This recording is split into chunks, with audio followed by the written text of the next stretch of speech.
This is Between Hook Sets. I'm Chasen Walter from In Through the Outdoors with my partner in slime, Curt Underhill from the Fishing Crew. What is up, dude? Well, I'm trying to figure out, do I set the hook when I say set the hook or when I'm done? Because I'm confused.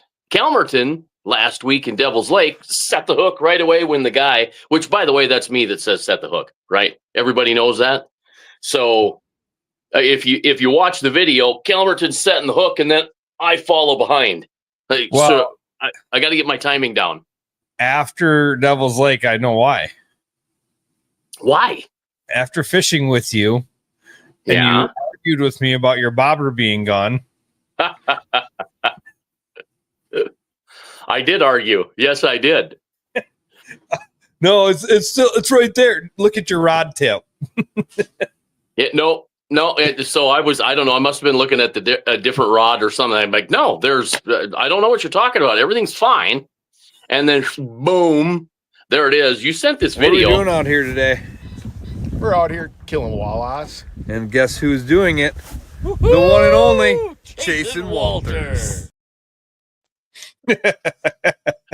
That's pretty good. I forgot you got the video. Hang on, there's a little. Now this little shit's playing with this fish. Oh, heck playing yeah. with his pets.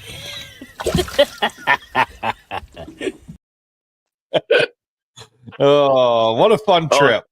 Yeah, it was. Hang on. The Chasen Walters is on fire. Woo! Guess you got to be Chasen Walters to catch walleyes. Damn straight, man. Well, after days, well, actually, what was it? It was one tough day of fishing. Whatever, big deal. The weather sucked. We knew fishing was going to be rough. Whatever.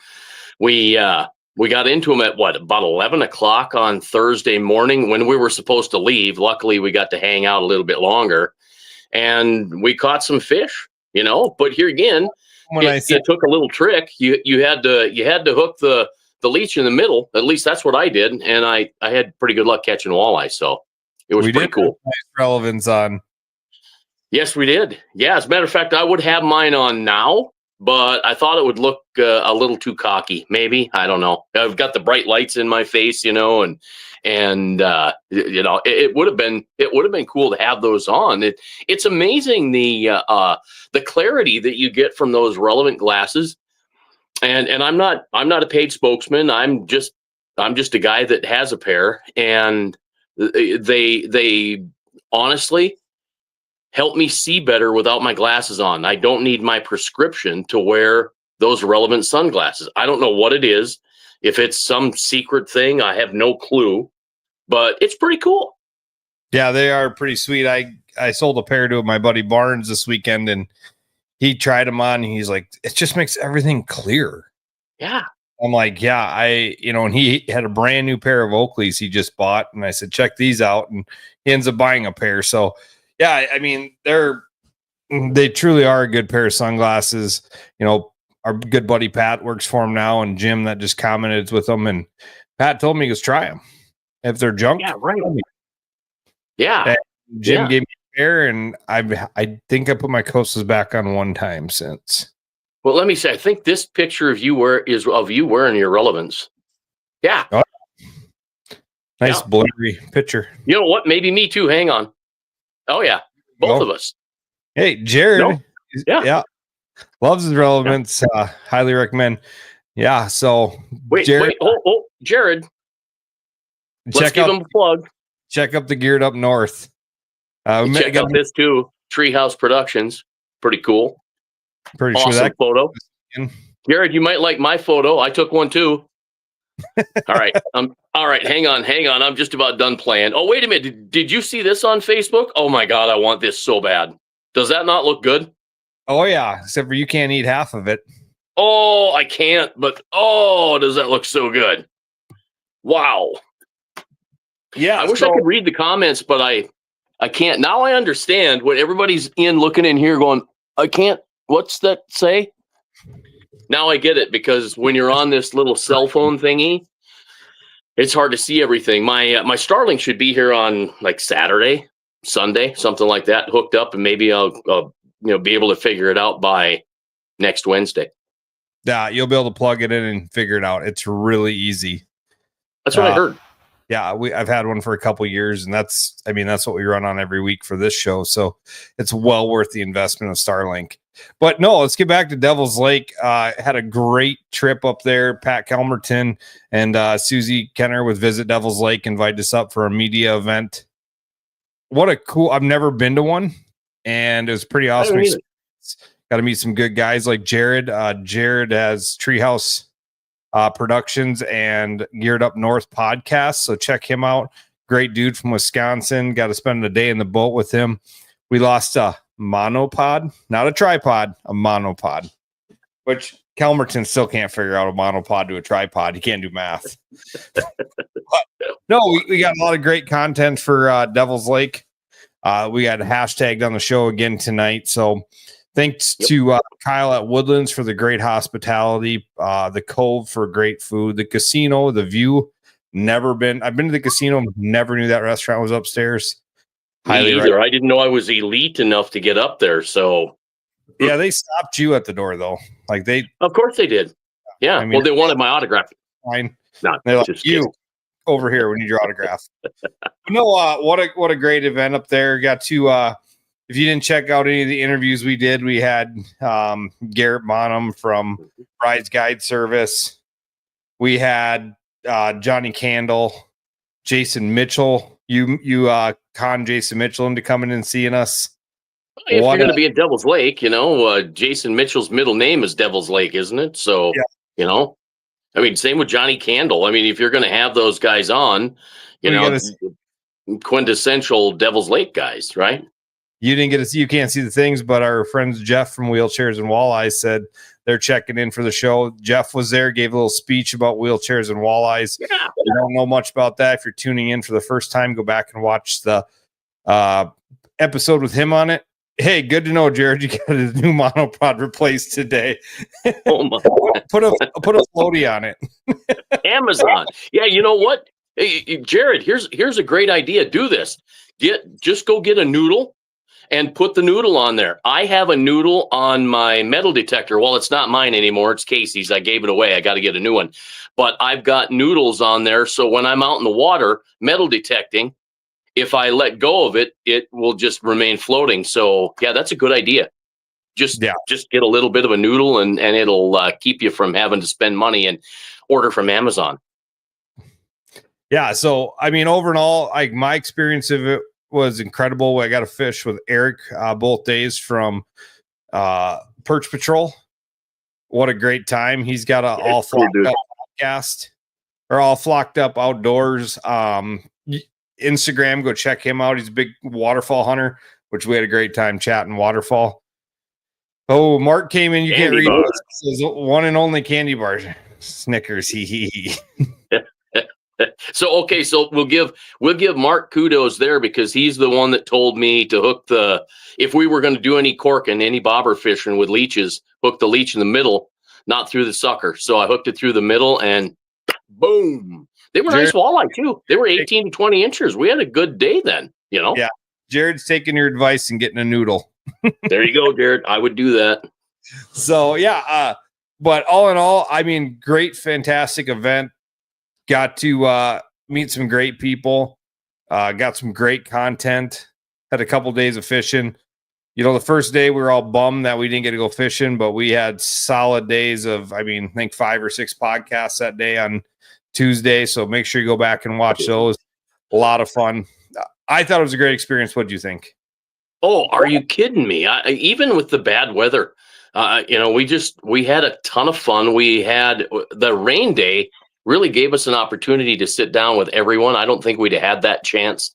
I don't think we'd have had a chance to sit down with Johnny Candle, Jason Mitchell, or half the crew. Unfortunately, Zippy from the Perch Patrol kind of ended up pinching a nerve or something and couldn't be around. I think we'd have missed out a little bit because there were other podcasters there, and we probably would have been standing in line. I don't know. So we lucked out, and everybody got an even shot at everybody, which helps out Devil's Lake, right? Because I mean, that's what it was all about. It was all about Devil's Lake and being there fishing and finding out that Devil's Lake is a lot more than fishing. If you're going to go do your fishing, they've got a bakery there with some really awesome donuts. At least they looked awesome. The gal there tried to give me a little bit of a taste test, and I'm like, I can't do it. But there's so many other things. There's a museum. There's a ton of stuff there. The history of the lake's amazing. What was the comment there? The glow events are absolutely amazing. So many great folks to network with. Yeah, I've never done one because really, for the most part, they've just never worked out for me. And we've got the conference in Eau Claire in September. I'm looking forward to that. If you say Eau Claire, fine, but Eau Claire, Wisconsin. And when they're in the north, I like to go. I did miss the one in Kentucky last year, but Kentucky, that's too far to go. Bemidji last year or 2 years ago was fabulous. So, it's nice to have that stuff up north. If you're a writer, if you're in the media, join a glow. There's some cool people there. I mean, there really are. They're just even for an old radio guy, it's pretty amazing the exposure you get, the different exposure, and just an opportunity to see things through different eyes, through a writer's eyes, which is, they're weird. I mean, sorry, writer people are just weird, but radio people aren't. We're the epitome of cool, right on. I'm teasing.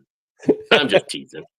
I mean, if I could win a walleye tournament, then I might be cool. But congrats, JJ DiBernardi. I mean, that was pretty awesome. Oh, what does that say? Super weird. Super weird. Yeah. Yeah. Oh, yeah. Well, so is Jared a writer? Does he write like Nick does? Jared, you can chime in. I think he writes more of his scripts, kind of like you write for his stuff. Yeah. Okay. Yeah. He's like published writer. Maybe I'm wrong. Who knows what that guy's got up his sleeve, because he's got a lot of, it's like an onion. Every time I sit there and talk to him, it's more layers and more layers. It's pretty cool. So if anybody's looking for website design or media design or anything, look up Jared with Treehouse. I would highly, highly recommend him after meeting him. Yeah, he's pretty cool dude. I didn't get to spend the time with him that you did, but you know what? I got to fish with Aaron McCoy. So that'd be Kevin's brother, be Eric's uncle. And that was a ton of fun because there's a whole bunch of family history there that I never would have expected to know the McCoy family history, and the fact that Aaron, I think he did the professional tournaments for 6 years, something like that, and then decided to go, of all places, to Devil's Lake, and he's been guiding there now, McCoy Outdoors, for the last, I think, 20 years, something like that. He said he went out there for a PWT. The first stop of the PWT was on Devil's Lake, and he never left. Yeah. So, and you hear that from a lot of people. That was crazy. I think every guide that we met was not from there. Right. Yeah. Johnny Candle, Jason Mitchell, Aaron, Bryce wasn't. I'm drawing a blank on his name. I can see it. My bad. None of the people we talked to were a Devil's Lake original. They all moved in, never left, and I know why. It is gorgeous. I love South Dakota. I love Central South Dakota Pier. I mean, I moved here, and it'd be hard to pull me away, but that'd be one place that could pull me away. Yeah, Zippy Doll. I think Steve from Perch Patrol. I think he actually was from the area. Maybe not Devil's Lake, maybe a little bit north, something like that, but yeah, you're right. And I'm in my tiny cabin now because my house, I walked away from it today for the first time. I've been in there for 14 years, and now I'm in my tiny cabin. And guess where my tiny cabin's going this fall? It's gonna get picked up and moved to Devil's Lake. Why not? There you go. Oh, there we go, Garrett. Thank you. I was drawing a blank. Thanks, Garrett, Cole. yeah, right. I was going to say Garrett, and then I couldn't get it off the tip of my tongue. But no, what a great event up there. And, we've had just a ton of fun over the last couple of months. We've had some great guests on, and we got a lot more coming. This weekend is the South Dakota Governor's Bass Cup on Lake Oahe. Goes out tonight is the last night to sign up for it. And from the reports I'm hearing from the guys fishing it, the bass are biting. Sounds like it's about the only thing biting on the southern end of smallies, but it sounds like it's pretty easy to get them. So if you guys want to get in, try your hand at a real style bass tournament. It's a 2-man team, $450 entry fee. And you have to, no trolling. You have to move the bait by hand, one rod, artificial only. Basically, all the bass rules apply, other than I don't care how big your boat is or what kind of boat you fish out of or your motor, and you can use a landing net. That's the only two things I said. I don't see that being a benefit. We don't need to follow the elites or MLF to that point. But we let them have a trolling motor, or we let them have a landing net. They can have a 400 horse Verado. Or 400, the new 400 V10 if they want. Doesn't matter. We don't regulate horsepower or landing nets. So still time to get into that tonight. There's like 30 some teams in it. It'll pay like $5,000 to win. $450 entry fee, 2-man team. Going to be a great event. I will be doing it solo because I cannot. Chasen said his name is Chasen Walters, not Chasen Smallmouth. So he didn't want to come join us this weekend. Yeah, that's just me. I think I've missed all 3 of your bass tournaments, but just it's a part of the deal. Just for people who don't follow the bass world, you don't get to use a net in the real bass tournament. I'm sorry, I'm just kidding when I say real bass tournament. And I think, is it 200 horse is the cap? 250. So okay, so is that Steel? Who I can't. Steel says it'll take a mega bag to win this year. So you weigh 6 bags. So it's a 2-man event. So still time to get in. Ends tonight at midnight. Call me after the show. You can find all the stuff on thefishingcrew.com. Check that stuff out if you got any questions there. And then after this weekend, we're back to the walleye world. We got our Northern Pike one done for the year and back to the walleye, and we go to Mobridge. Pretty excited. Haven't been to Mobridge in a lot of years. And the chamber up there contacted the fishing crew to come up and cover and run the Denny Palmer. So pretty excited about that. You can find the information on thefishingcrew.com or mobridgeoutdoors.com. Believe it's till the end of the month, $350 to sign up. The early bird registration's still available. It's 55 teams, I believe, right now. I don't have the registrations for that one. I'm getting it from them. I'll be heading to Mobridge. Hopefully the weather gets better. Looks gorgeous for this weekend. I quit looking when I got a good weather report.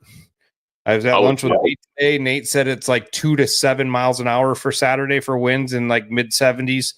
So it's going to be gorgeous. Mobridge is going to be popping this weekend. MWC's up there.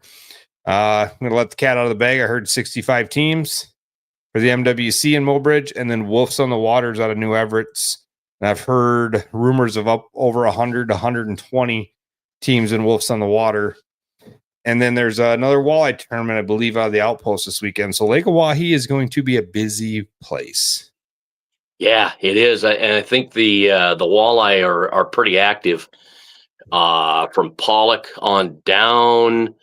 It'll be interesting to see what happens. I guess there's a couple of weeks. So the fact that there could be 170 boats fishing that north end of the lake in the tournament, and then the Denny Palmer is on the 14th. So is that going to really change things? I don't think. Weather might be the only thing. Water temp is still. Shane, can you chime in on water temp you're seeing on southern end? I haven't been out, but I've heard the water temp is still high 40s, I believe. Maybe Shane will chime in and tell us what it's at. But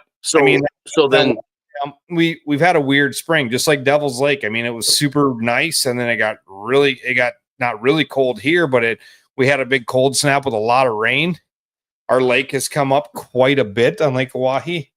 So it's going to be a different, by the time that water temp warms up, it's going to be a completely different bite by the 14th when we're up in Mobridge. Oh, by far. So let me go back to the bass. Where's the spawn for bass at? The smallies. Is it over? Is it coming? No, from what I talked to a couple guys earlier this week, here we go. Monday in front of Spring Creek Main River was 51. Oh, so from what I'm hearing, the bass earlier this week, the bass hadn't moved up on beds yet. So okay. I'm not an expert in the bass side of the world. I think from what I understand, and maybe somebody can correct me if I'm wrong, but they come up and make a bed, lay in their bed for a while, spawn out, and then they protect that bed, unlike where walleyes just drop them and keep going. Right. So when they get up on beds, anything that gets near that bed, from what I understand, like I said, I'm not a bass guy. I'm just over watching Bassmaster stuff and talking to other bass guys over the last few years. Anything that gets it near that bed, they destroy it. They don't want anything to do with that, anything near their bed. So like guys like fishing them staging to the beds, guys like fishing them on the beds. I mean, they're easy fish to catch in Lake Oahe. Just saying. Yeah. Well, pull them off the beds and get a big bag. I guess we'll see. Yeah, so they should all respawn. Let's see if we can push that state record. Yeah, Troy Dede's state record is it's holding strong. I honestly, I think there were a lot of people that thought that it would have been broken by now. Middle of July. Yeah, right. I was there. I was there that day when he caught that, and that's the first time that I met Troy and Jefferson. So I was pretty doggone lucky to be able to be there that day, and then to meet him with all I was doing within Through the Outdoors and stuff. So it was great to meet Troy and Jefferson. They're both great guys. But yeah, what a ton of fun though. What a great story too. Just a crazy story surrounding that record and getting it weighed and getting it certified and the whole 9 yards. Yeah, I guess I'm not too familiar with that one. So we might have to have Troy on some night, or maybe somebody will break it in this weekend, hopefully. Like the first year of the Bass Cup, I put a bounty on breaking the state record, and it didn't come true. But if they're not on beds, and Shane's saying there's going to be mega bags, last year's champion saying there's going to be mega bags, we could see it. That'd be awesome, right? What was the weight last year? Oh, you knew you were going to ask me that. No, I don't. Okay. Shane probably could chime in. Yeah, Shane will know.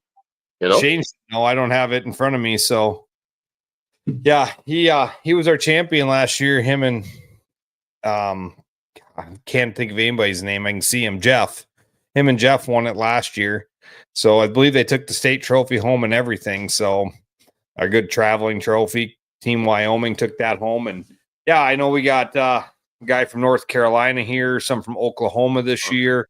So wow. we got some people from out of state fishing. Can't wait to it's fun. It's a lot of fun to watch.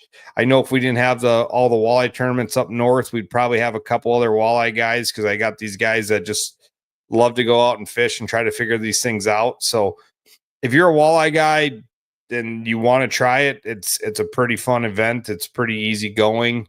It's there's some stiff competition in it, but go out and, now way we're fishing walleyes, we're forward facing them anyways, the way the bass have been doing it forever. Good evening, Eric. How are you? Eric needs to come over here and get on that. He's a plastics boy. He can bring some of that north right over. And so let me ask, can you tell a secret? Is Dewey going to fish the Bass Cup? No, Dewey's not fishing the Bass Cup, I believe. He's not? Okay. Yeah, so they had 45 pounds last year for 12 bass. Okay. So I think that's pretty good.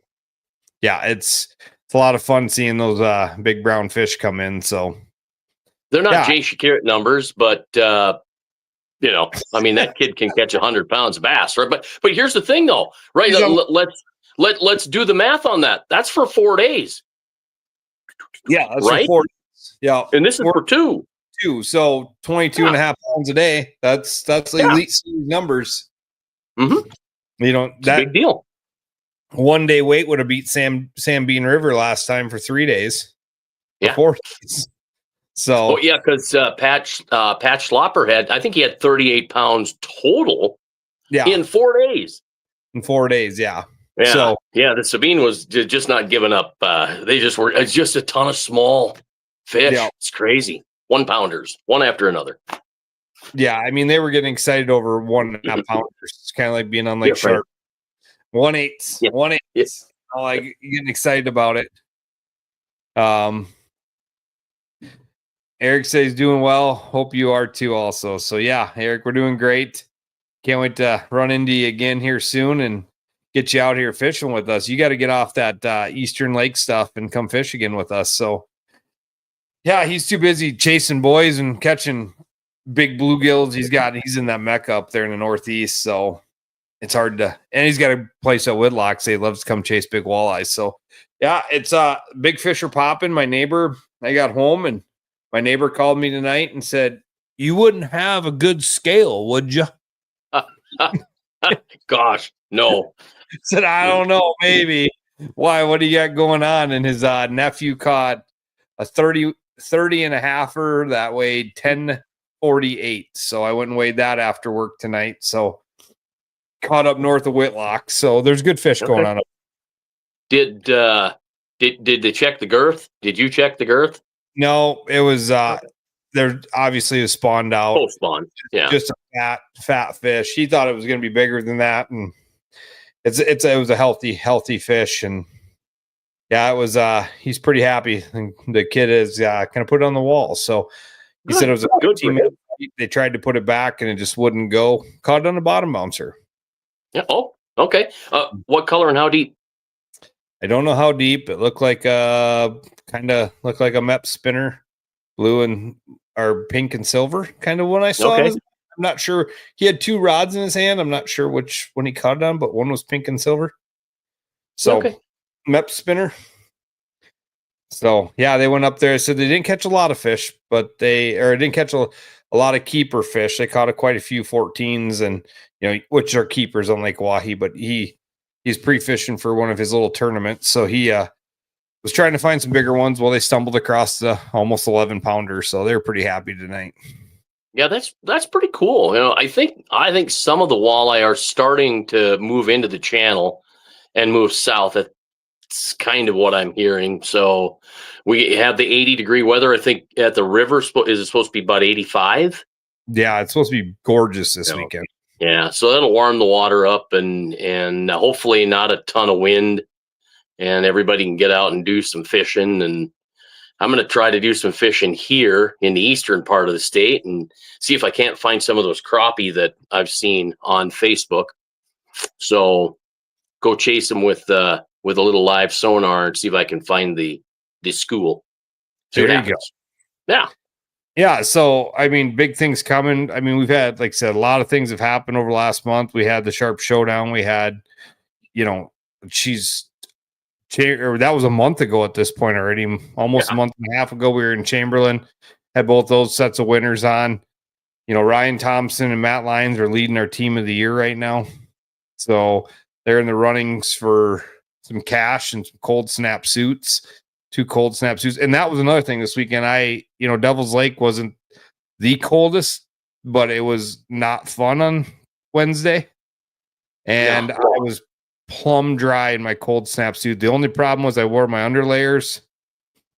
And do not put it on before you get to the lake because you will be dying. And I was overly warm, but I wasn't burning up all day. And then I had my jacket on and it started raining. So I put my outer shell on and I was warmer than I wanted to be, but I wasn't burning up. So yeah, what a wonderful suit. And the nice part is it wears in layers. So you can have it, 2 different suits in one. You can have day 2. I did not wear the bottoms. It would have been way too warm for it. Holly, yeah. I'm getting old, Phelps. I'm getting old. I usually sit in a trailer when it's not nasty out. So I don't spend as much time on the water as I'd like to. So when I'm out there, I like to be comfortable. Well, and even the cold snap hoodie that I've got, it's got the built-in gator with the hood and the whole 9 yards. What's that called? It's your sun shirt. Sun shirt, yeah. So, but here's the crazy thing. it's an awesome second or third layer, and it makes a huge difference. I always layer up no matter what. Spread like a Devil's Lake. I think I had 4 layers on, because you can always take one off. You could take 2 off. You could take 3 off if you want. But there's something about that cold snap sun shirt, that hoodie, that absolutely makes a difference. I don't know what it is, because it's super thin, it's breathable, but man, it really changes things. They're worth the money, no doubt about them. I haven't even looked. I know he gave us those in Chamberlain, said these are samples that came over. So I don't even know if they're available. Maybe they're not available. Yeah. I don't know. That's with all that cold snap gear we got. And it was super nice having that all on this weekend. And then the other thing is we got to try out, we got to sample some JB custom rods. Ooh. You got to try a high-end one you took out and fished with. And I casted a crank on one, but mainly the jigging rods, and it was a lot of fun catching some fish on those. So JB's new production, he just put the order in, so it'll be probably next spring before we see him. And he's going to have those jigging rods to meet up with the bottom bouncing production line. I messed up, and I should have taken the bottom bouncing rods with me. I didn't think about it, because I figured we'd be jigging or corking, and that's what we were doing. But a lot of people wanted to see his bouncing rods, and I messed up. Yeah, Felby, you don't have to layer up much. You are lucky. Well, that high-end jigging rod was, I don't know, was it even 2 ounces? Is it just a hair over 2 ounces? You can't even feel the rod. All you feel is the reel. Yeah, it's amazing. I'm not great at jigging, and we had to deal with quite a few weeds, but then again, it gave me the ability to feel everything down there. And I was and not feeling anything. I was pleasantly surprised. I didn't know what to expect, because it's super light, but boy, is it sensitive, and the feeling that I had in through the whole palm of my hand rather than just the fingertips was amazing. So it's something to look forward to, probably next spring. So, Yeah, you fish with the high end one, even the regular ones, his production line. That high end one is a custom order. You build it to your specs, your color, everything. But the production rods, even that, did you fish with any of those, or did you only fish with that super light one? I threw a ton of money badgers with them. Yeah, we threw. Well, here's the deal. I was pleasantly surprised, because I brought a whole bunch of money badgers with me, because I wasn't quite sure what we were going to use. And so Aaron McCoy said, well, I'm gonna throw a couple of cranks. We'll see what happens. And I turned around. I'm like, money badger? He goes, oh yeah. So you can see my my homage or whatever. Can you see the money badgers hanging there? Yeah.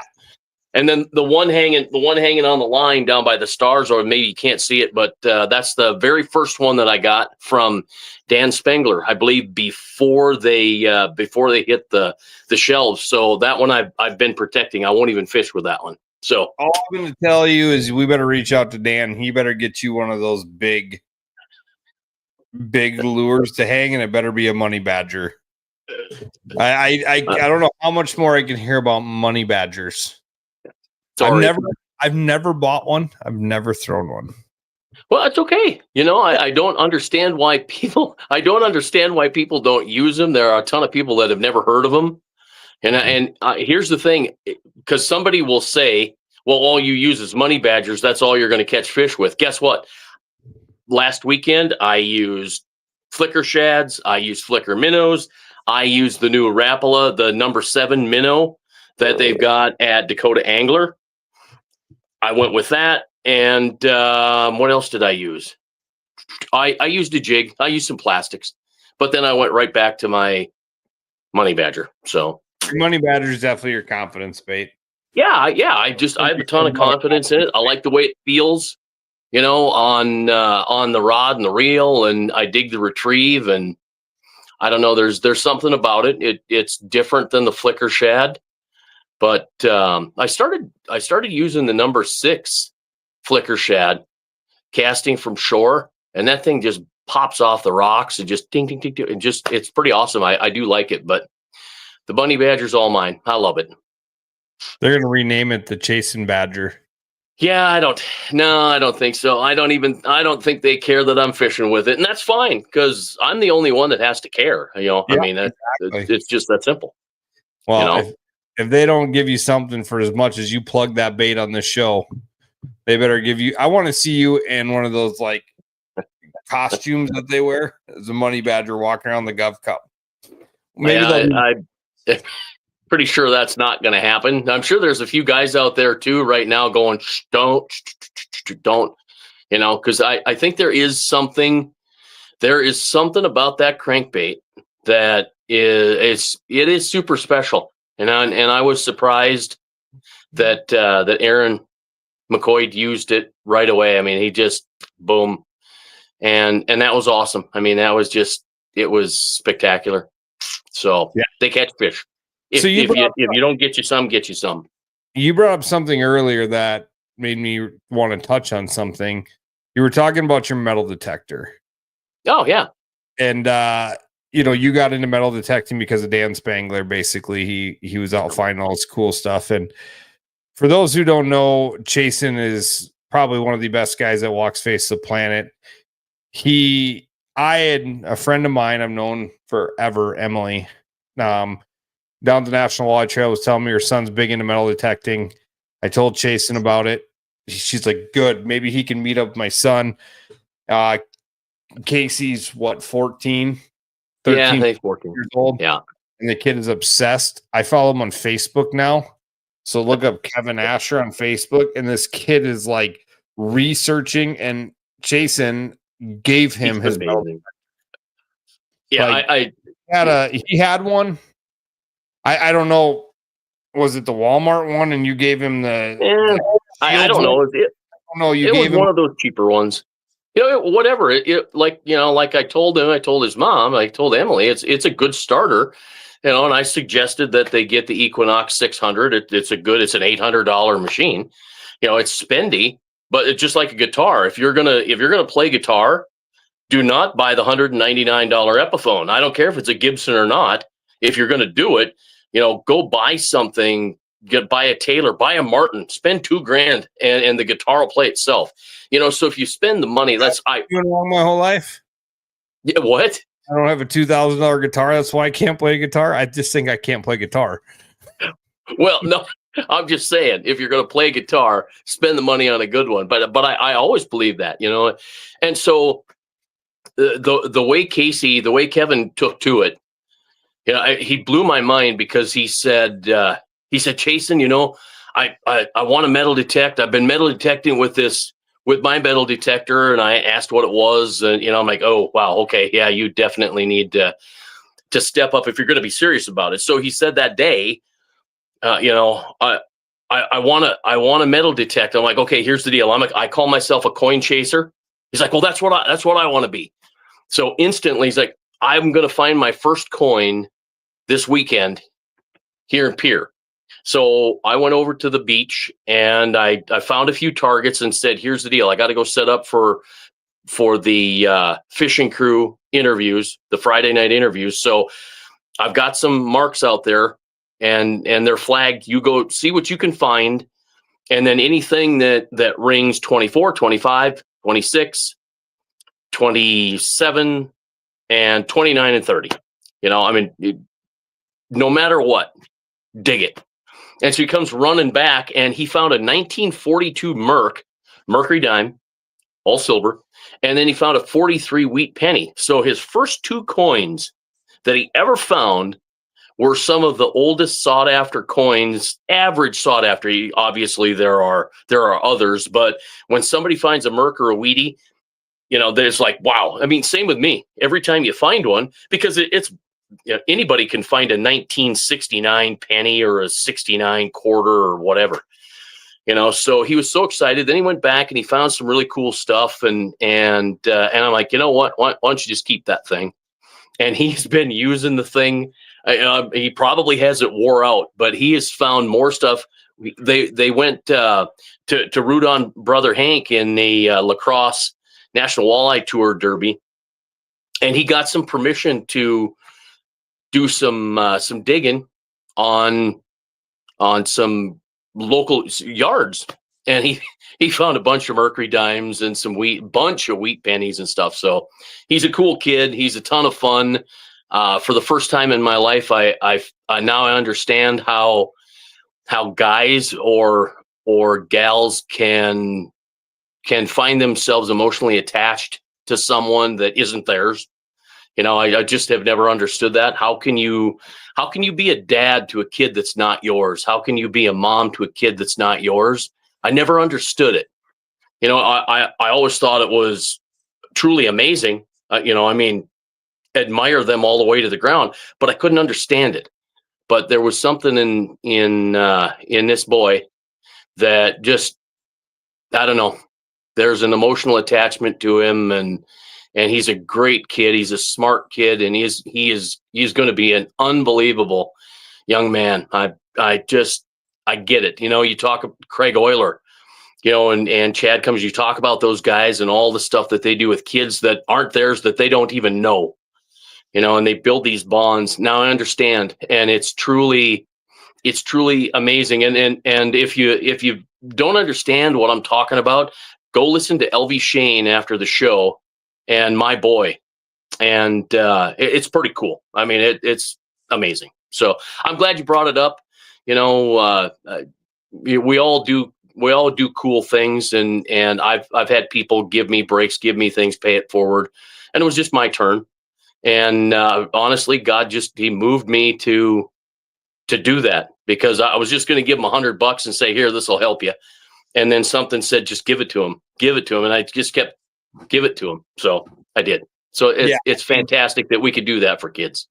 It was awesome. I mean, his mom called me and was like, he can't be for real. And I'm like, he's for real. He's for real. He said he can have it. And I mean, like I said, the kid's got it wore out. And I know he's got his cell phone wore out, according to his mom. He's on the phone, on the horn, as he calls it. Getting permission. He's looking at old satellite imaging. He went down this weekend. I don't know. You probably saw his post. He probably sent you pictures, because I know he sent me a bunch of pictures. Yeah. And he found some old World War II buttons off a cabin in the back of Okoboji that is not on any maps. And he found the cabin, found a bunch of busted up cast iron and a stove top. And yeah, he's out there, and it's great to see it. And hats off to you, man, for changing that kid's life. I feel like you really put him in the right direction, because we all know how that is. You get something, and you want to do it, but it's not the right equipment, and you just get frustrated with it. And no doubt. And, and the thing is that he's been raised good. He's a wonderful kid. I'm super proud of him. And I'm a better person because I had the chance to meet him and to spend time with him. You want to talk about blessings, I'm truly blessed that God put me in that situation. There's no doubt about it. Yeah. I mean, I've known his mom and his family and his brother. And I mean, his brother does boat marshals for us. His brother's got to be one of the coolest kids ever, because he pulled up to his graduation party in his boat. I mean, that's awesome. Super jealous of that. I don't know anybody else I can say they went fishing and then pulled up to their graduation party in their boat. He's actually, next week when we got the BPI group, I got the guide list today. We're due weigh-ins for that Monday and Tuesday for BPI, I believe. Monday, Tuesday, I think. Yeah. And he's on the guide list. So Hank will be out there guiding his group. His mom's guiding. It's going to be pretty awesome to see him follow his dreams as well. And it's just awesome when these kids grow up in the right way and do the right things. And a lot of kids to be proud of out there, but it's fun. It's fun to see that. And what you're doing with Casey is, much needed, I would say. Maybe not as much as but very much needed. And you change that kid's life in a good way, because I could see, we've all done it. We buy the cheap one, think we're going to do it, and then we don't find anything, and we get frustrated and give up. Yep. Well, he dove in. and made it work. So hopefully now that school's out, we'll be able to do some metal detecting. I've got to order one to replace mine, so we can go out and use two. It's always better if you got two guys or three combing an area, because it takes a long time and there's a lot of space. And by the way, Emily, she's fished everywhere, man. She's fished everywhere. We need to get that tune and play it. She's a heck of a singer, and she's amazing. She really is. Yeah, if you've not heard it, go look on YouTube for the Hidden Timber Band. I Fish Everywhere. It's a great tune. I love it. Every time I see her play, I make her play it for me, even if she's already played it, and she always does. It's pretty awesome. She names every point, every bay, every flat on Lake Oahe. So if you know the Lake Oahe and you like it, check it. You like Lake Oahe, check that song out, because it's pretty impressive. Pretty cool. It is really awesome. No doubt. So I just wanted to shout out to you. I know thank you. You know how many people know that, and that's something I feel like that needs to be told. The story that needs to be put out there, that not to put you on a pedestal or anything, but I really think it meant something to that kid. And as much as we see on Facebook, and I tried to talk to him the other night at his brother's graduation party, and he was too busy on the horn lining up more land. That's awesome. It really is. Yeah, I guess that's the cool thing. Just a regular average person can make a difference in somebody's life, no matter what it is, no matter how big or small. It's pretty cool, and it's fun to watch. It's fun to watch, a kid of that age. I'm not kidding you. That kid is 24, 34, 44, 14 going on. I don't care. You pick it. 24, 34, 44, sometimes 54. I mean, he has got an old soul, and he is an amazing. It's all the way. That's just it. He's amazing. It's pretty cool. So, yeah. So I know we're probably getting close. We got about 14 minutes before we hit our hour mark. But if you're still tuned in and you watch this later, still time till midnight tonight to get into the Bass Cup. So get signed up for that. Fishingcrew.com. Come out and chase some smallies with us. It'll be a lot of fun.